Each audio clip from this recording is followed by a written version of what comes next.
Welcome to Ciao, Living Italian Style, Adventures in Abruzzo. I'm your host, Barbara Ann Zippi, and my family's from a little town that you'll see on the screen called Loreto Abruzzo in Abruzzo, Italy.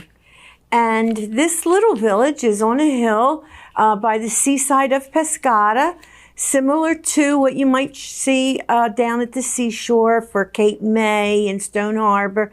The bottom of this little mountain village or hilltop village is the seaport of Pescara. And then I'll show you where the region is. The Abruzzo region is in the middle of Italy. On your right-hand side is the Adriatic Sea. On the left-hand side, you'll see Lazio. Lazio is actually where Rome is. So the Abruzzo region is across the country of Italy. And if you try to figure out the size and imagine the state of Florida from the East Coast to the West Coast, same thing. It's about a 3-hour ride, 2.5-hour ride. Same thing in Italy. And if you look at the top of the map of Italy there, you imagine that as Jacksonville, Florida, and you go all the way down to the boot at the bottom. That would be Key Largo, your first keys. So maybe you can get through the countryside in a 10-hour journey from top to bottom, which you'd never want to go through that fast. It's too beautiful to stop along the way. But we're a little village. Abruzzo is in the southern part. And today's episode, we're going to bring you a few different things about Abruzzo. First, we're going to start with the blessings of the animals, which they do differently than we do here in the United States. Then we're going to share some Italian-American resources that you can read that you might find interesting. And then we're going to end the show with a town that manufactures these beautiful, beautiful almonds. And it's called Sulmona. So to get us started, in the town of Abruzzo, and we talked about the almonds, these are little bags of that people give away for christenings, baptisms, communions, weddings. Traditionally, they used to do this all the time in the United States.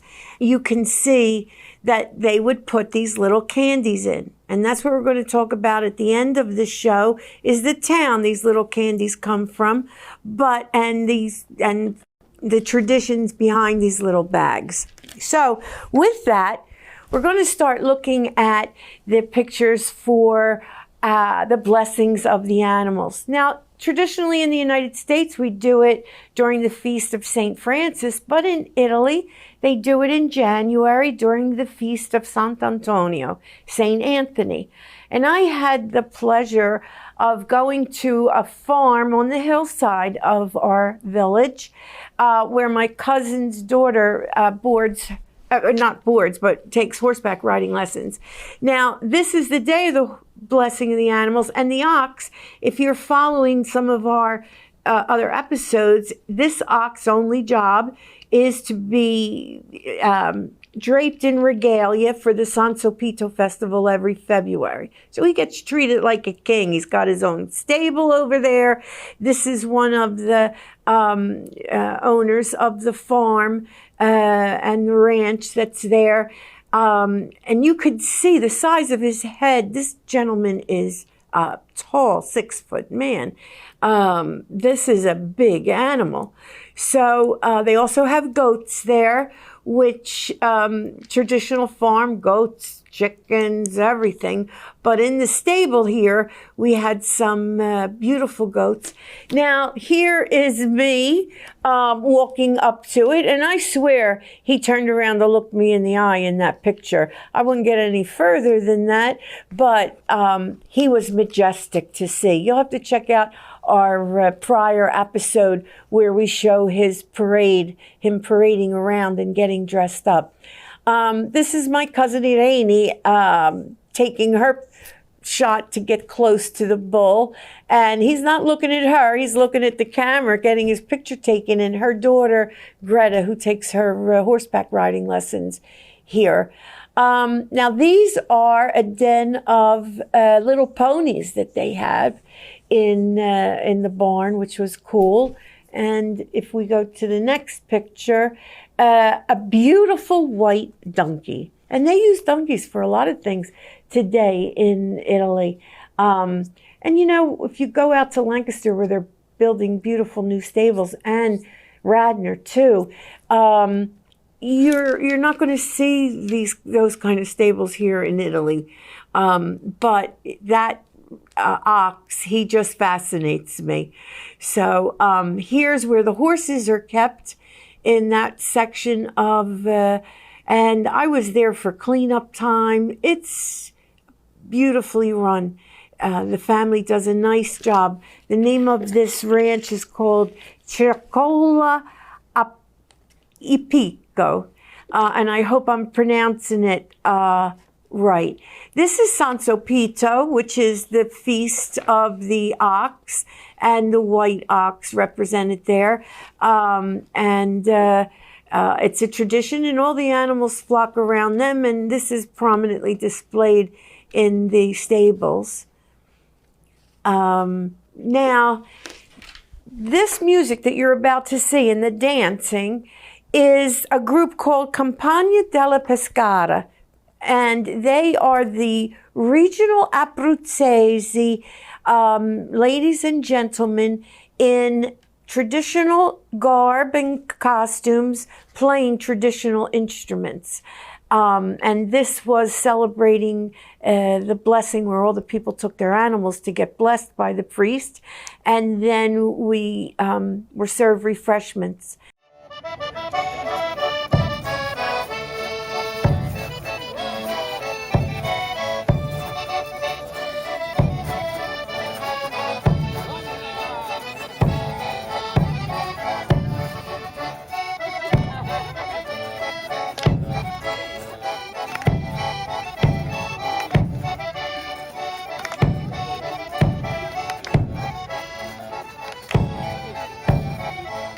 All the traditional instruments you could see off to the left. And the men and the women dancing with their cape flares and their skirts, the crowds watching, and of course they do get the crowd going along too.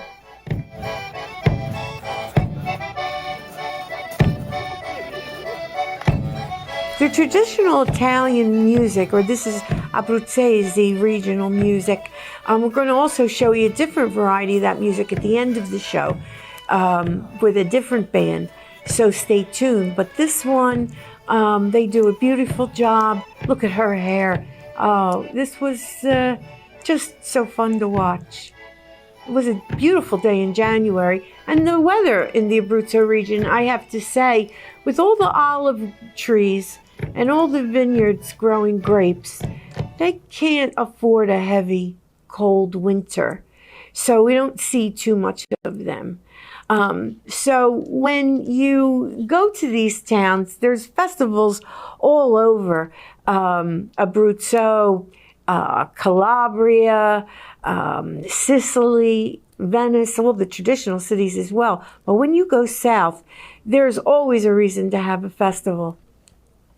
That is the menu that we had for the day. It was $20 a person. The wine and the dancing is free. If you wanted to stay for the meal, you could in their hometown little ranch kitchen. And then this is where she's warming up the wine. My cousin's husband, Renato, is on the left in the blue shirt. And there's Irene grabbing her glass of wine. And in her hand, you could see a biscotti. And tradition is, in Italy, you dunk your sweets, whether you dunk them in cold wine or warm wine. But dunking them in that warm wine is certainly delicious. So we had a great time. There's the leader of the group, and my cousin got him to as her partner, and they started dancing around. And there's the name of the farm that you could see on the back of his jacket. And I'm not good yet in rolling my R's, but it's Circola Ipico. So I will get the pronunciation down pat next time. And everybody's whirling and twirling all around. So this was a fun afternoon. Very unexpected. Just as I was visiting, they said, would you like to see what the feast blessings of the animals were? And over here, we usually do it in February. I believe it's February. And it's with St. Francis of Assisi. So same tradition, blessing of the animals. And it was certainly worth every moment to be there.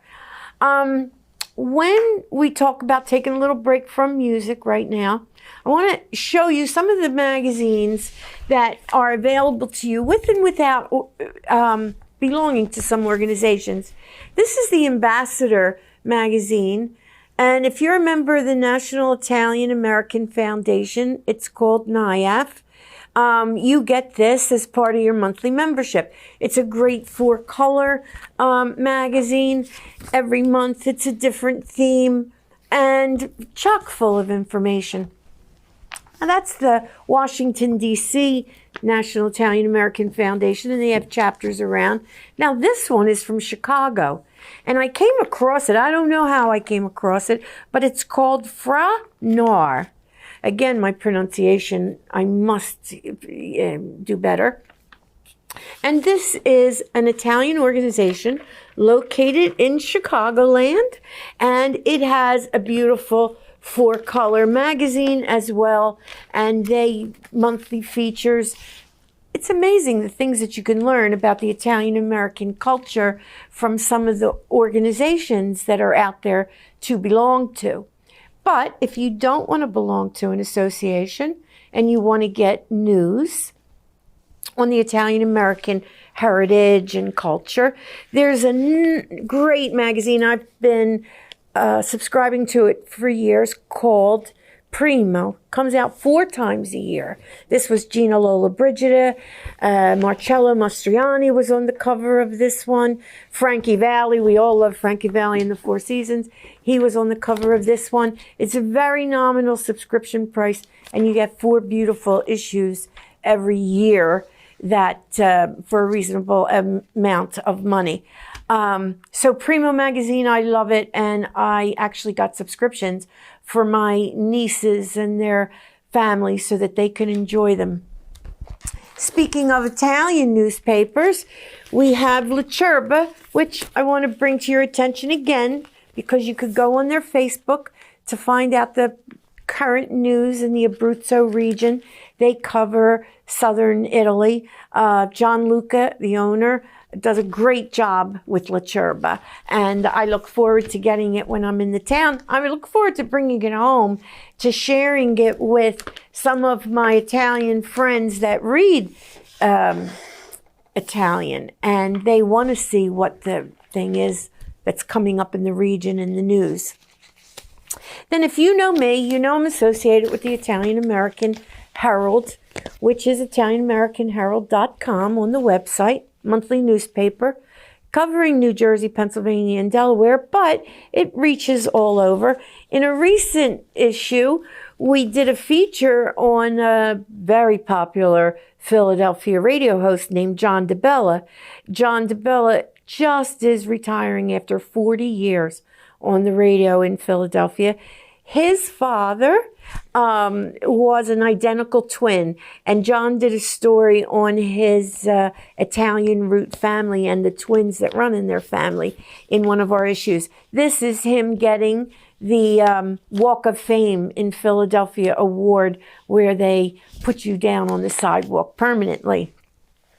And while we're on the Italian American Herald, which you can find their articles digitized on the website, but one of the features we just did was on the Trevi Fountain. I made reference to the Trevi Fountain before because many of you all land in Rome or leave Rome, and you usually stay a night or two at the beginning or end of your trip in Rome. The Trevi Fountain you have to go to because you have to throw 3 coins in the fountain so that you come back. And it's just a tradition that one loves to do. So everybody seeks out the Trevi Fountain. A couple years ago, what they did was opened an underground tour of the Trevi Fountain, which is in a little alleyway on the side of the Trevi Fountain. Many of the local people don't even realize it's open.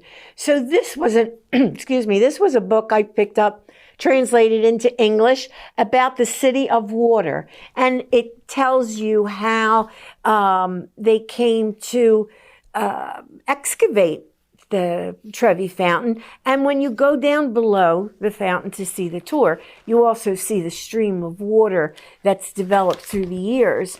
So it's a wonderful exhibit. If you land in Rome, visit at least once, and spread the news to your friends when you hear they're going to go to Italy. That leads us to part 2, which is Sulmona, the city of almonds.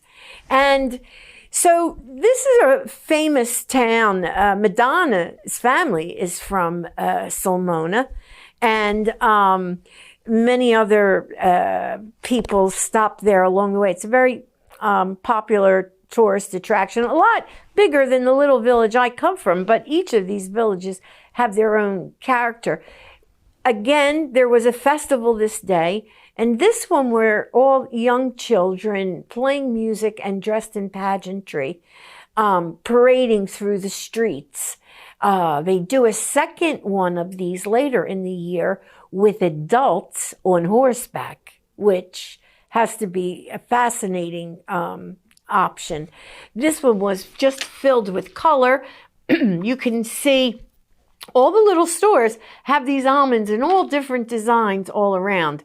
They are known for their almonds. These are where I bought these little candied flowers to give out. First, I wanted to show them to you before I gave them out to friends when I came back. I recently picked them up, and I think that they were about $1 each, but just a little thank you and a trinket to remember those towns and the pageantry that you see.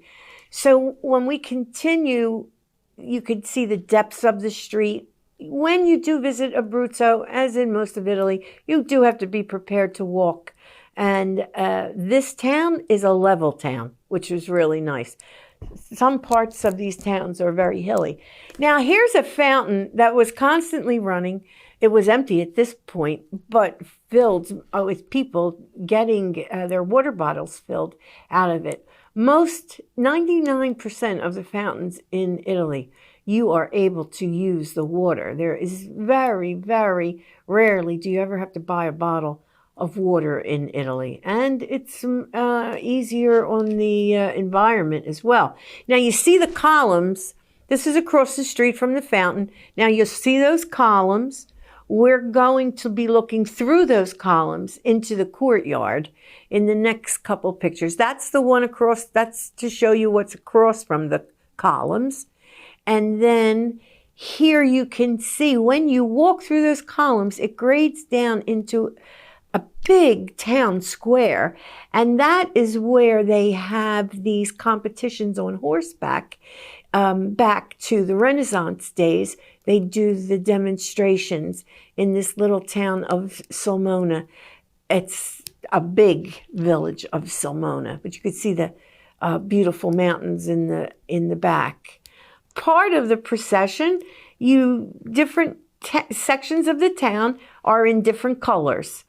And so that the townspeople know where they come from. But when you're looking at this video here, and you could see the youth, you have a leader that's an adult, but a lot of the things that are done in Italy are to encourage youth participation.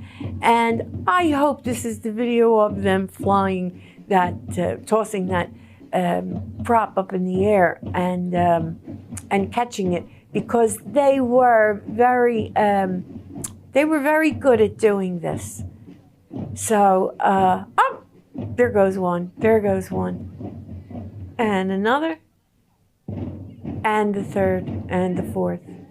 And these bands and these flag people kept coming for, I think we were in that spot for an hour. We had a delicious gelato. We took pictures. We listened to the music and enjoyed our afternoon in Sulmona.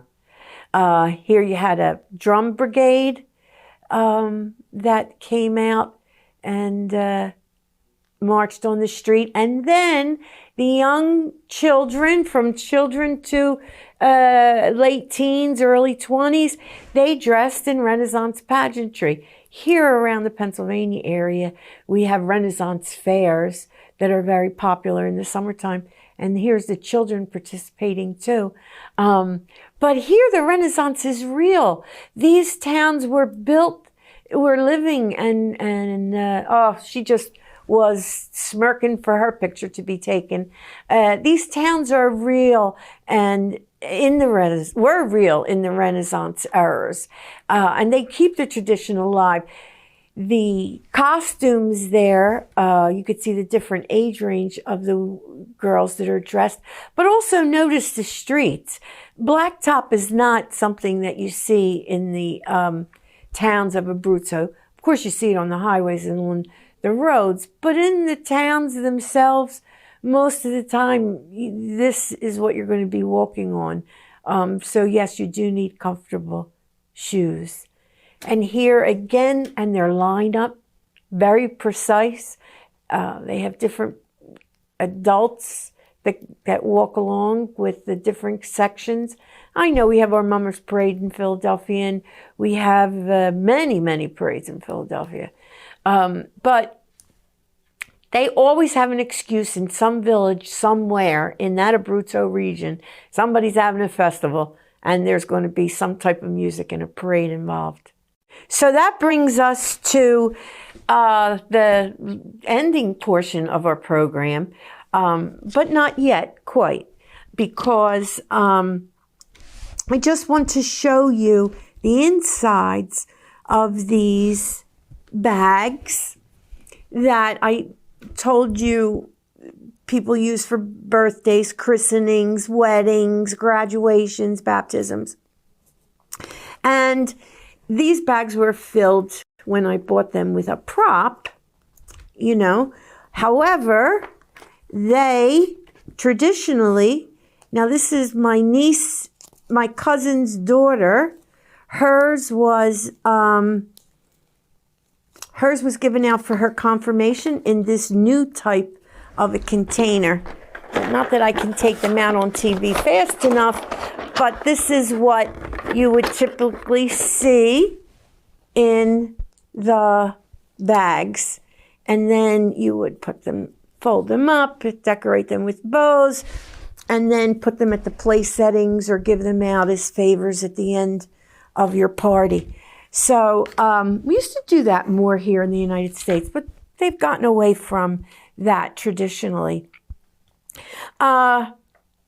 If you are watching the show today and you like it, please like us on Facebook, on YouTube, like the YouTube channel. Send us a comment. If you have any questions, please reach out to me by emailing Ciao Bella Living Italian Style @gmail.com. I'll be happy to help you with a resource if you need something. And the other thing, we have to definitely thank Mainline Network and Kevin with Radnor Studio 21 here in the greater Philadelphia region that we taped this show out of. But I mentioned to you about ending the show with another kind of traditional music. And my cousin Roaldo one day said to me, we'll leave this picture up for a minute, Barbara, I want you to come with me. It's going to be a place in the countryside. It's not fancy, but it's a surprise. So the ending of the day, these people ended up on their local television station, which that is. And that was the first time that these Abruzzese musicians with traditional Italian instruments gathered since COVID. And they all went to this restaurant in the countryside, or actually, I think it was just a guy's house. I don't even think it was an official restaurant. And we're going to go out with the music from my cousin Roaldo's band of musicians. Many, many, many of them have never been to the United States. They're willing to come here with their instruments in their bags, and they perform a great array of traditional music from the Italian culture. So with that, I'm going to say thank you for watching Ciao Bella Living Italian Style. Until we meet again, ciao Bella, and enjoy the music.